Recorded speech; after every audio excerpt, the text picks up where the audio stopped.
السلام علیکم، learn and فن میں آپ کو خوش آمدید۔ آج ہم آپ کو انٹروڈکشن آف سائیکالوجی یعنی کہ نفسیات کا تعارف کے بارے میں بتانے والے ہیں۔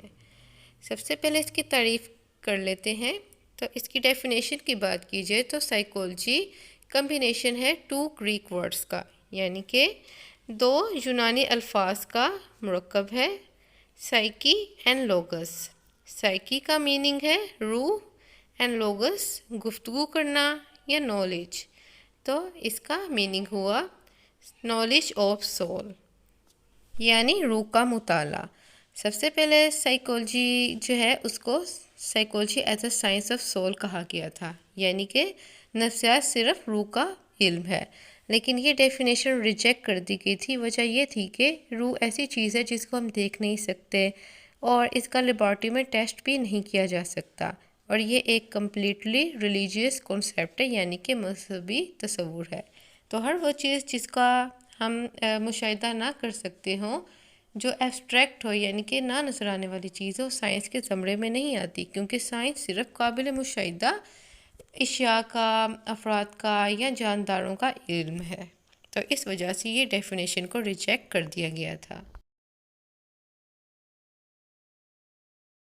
Psychology as a science of civil کی ریجیکشن کے بعد جو دوسری ڈیفینیشن دی گئی تھی وہ تھی psychology the science of mind.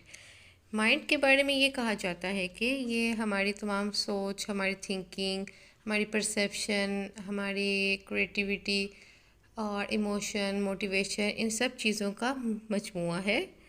لیکن اس ڈیفینیشن کو بھی ریجیکٹ کر دیا گیا تھا۔ وجہ یہی تھی کہ ذہن کا بھی مطالعہ نہیں کیا جا سکتا، ہم کسی کی اندرونی کیفیات کا اندازہ نہیں لگا سکتے جب تک وہ خود نہیں بتائے گا، اور ذہن جو ہے اس کو کسی بھی طریقے سے دیکھا نہیں جا سکتا، اس کا لیبارٹری میں ٹیسٹ نہیں کیا جا سکتا۔ تو اس وجہ سے بھی psychology as a science of mind reject کر دی گئی۔ تھرڈ ڈیفینیشن جو نفسیات کی دی گئی تھی وہ تھی psychology as a science of consciousness, یعنی کہ سائیکالوجی ہے شعور کا مطالعہ۔ کانشیسنس سے مراد وہ تمام معلومات جس سے آپ اس وقت اویئر ہیں یعنی آگاہ ہیں۔ جیسے کہ آپ اس وقت سائیکالوجی کا لیکچر سن رہے ہیں تو یہ آپ کی کانشیسنس ہے۔ اس ڈیفینیشن کو بھی ریجیکٹ کر دیا گیا تھا۔ وجہ یہ تھی کہ کانشیسنس کے 2 اور پارٹس بھی ہیں، جیسے کہ سب کانشیس اور ان کانشیس، یعنی کہ اگر نفسیات کو صرف شعور کی سائنس سمجھا جائے تو باقی 2 کانسیپٹ جو ہیں وہ ان کا احاطہ نہیں کر پا رہی۔ جیسا کہ سب کانشیس، جس سے آپ باخبر تو ہوتے ہیں لیکن آپ اس وقت وہ بات آپ کی اویئرنیس میں نہیں ہوتی، لیکن وہ کسی بھی ٹائم جب آپ اس کے بارے میں سوچتے ہیں تو وہ آپ کے شعور کا حصہ بن جاتی ہے۔ اور اگر انکانشیس پارٹ کی بات کی جائے تو وہ آپ کا لاشعوری حصہ ہے۔ Psychology as a science of consciousness کے بعد جو 4تھ ڈیفینیشن آئی تھی وہ تھی psychology as a science of behaviour, جو کہ جان بی واسٹن نے دی تھی۔ اس کے مطابق نفسیات صرف قابل مشاہدہ یعنی کہ آبزرویبل بیہیویئر کا نالج ہے۔ کوئی بھی ایکٹیویٹی جیسے کہ آپ سوئمنگ کر رہے ہیں یا چل رہے ہیں یا آپ کچھ کھا رہے ہیں، یہ تمام آپ کا قابل مشاہدہ کردار ہے۔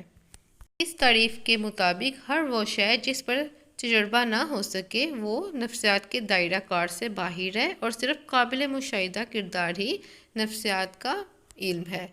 اور اس ڈیفینیشن پر بھی کافی تنقید کی گئی تھی، جیسے کہ یہ کہا گیا کہ واسٹن نے بہت سے جو تجربات جانوروں پر کرنے والے تھے وہ انسانوں پر بھی اپلائی کر دیے تھے۔ اس کے علاوہ اگر صرف یہ کہا جائے کہ نفسیات ظاہری کردار کا علم ہے تو انسان کے اندرونی باڈی میں بہت سے ایسی ایکٹیویٹیز چل رہی ہوتی ہیں، جیسے وہ سوچ رہا ہوتا ہے، اس کے احساسات وغیرہ، اس کو اس نے اہمیت نہیں دی تھی۔ ان تمام ڈیفینیشنز کے بعد جو ماڈرن ڈیفینیشن دی گئی وہ یہ تھی کہ psychology is the science of behaviour and mental processes, یعنی کہ ذہنی عوامل اور کردار کا علم ہے۔ ڈیفینیشنز کے بعد جو نیکسٹ ٹاپک ہے وہ ہے گولز آف ماڈرن سائیکالوجی، یعنی کہ نفسیات کے کیا مقاصد ہیں۔ نفسیات کے 4 مقاصد بیان کیے گئے ہیں، جیسے کہ description, explanation, prediction and modification. Description یعنی بیان کرنا، جس کے اندر ہم دیکھتے ہیں کہ کوئی بھی کردار جس کو ہم سائنٹیفکلی جاننا چاہتے ہیں وہ کس نوعیت کا ہے، کس طرح کا ہے، ہم اس کو جانتے ہیں، اس کے بارے میں ڈیٹا کلیکٹ کرتے ہیں۔ سیکنڈ ہے ایکسپلینیشن یعنی کہ وضاحت کرنا، جس کے بارے میں ہم جانتے ہیں کہ وائی اینڈ ہاؤ یعنی کہ کیا وجوہات ہیں، اس کی ریزن تلاش کرنا کہ کوئی کردار اگر ایسا ہے تو اس کے پیچھے کیا وجوہات ہیں، اور اس کے بارے میں ہم پوری ڈیٹیل معلوم کرتے ہیں۔ تھرڈ ہے پریڈکشن یعنی کہ پیش گوئی کرنا، یعنی کہ مستقبل میں اس کا کردار کس طرح کا ہو سکتا ہے۔ فار ایگزامپل ایک انسان جو ہے وہ بہت زیادہ پریشانی کا شکار ہے، تو ہم یہ پریڈکٹ کر سکتے ہیں کہ یہ مستقبل میں ڈپریشن کا یا سٹریس کا مریض بن سکتا ہے۔ اور اس کے بعد جو لاسٹ ہے موڈیفیکیشن یعنی کہ کردار میں تبدیلی لانا یا کردار کو تبدیل کرنا، کہ اگر وہ اپنے ماحول میں ایڈجسٹ نہیں کر سکتا تو ایسی کیا چینجز کی جائیں کہ وہ ایڈجسٹ کر لے اور ایک نارمل طریقے سے وہ رہ سکے۔ تو اس کے اندر ہم اس کے اندر پازیٹیو چینجز لاتے ہیں جس سے وہ انسان جو ہے یا وہ آرگینزم جو ہے ماحول میں پازیٹیولی ایڈجسٹ ہو سکے۔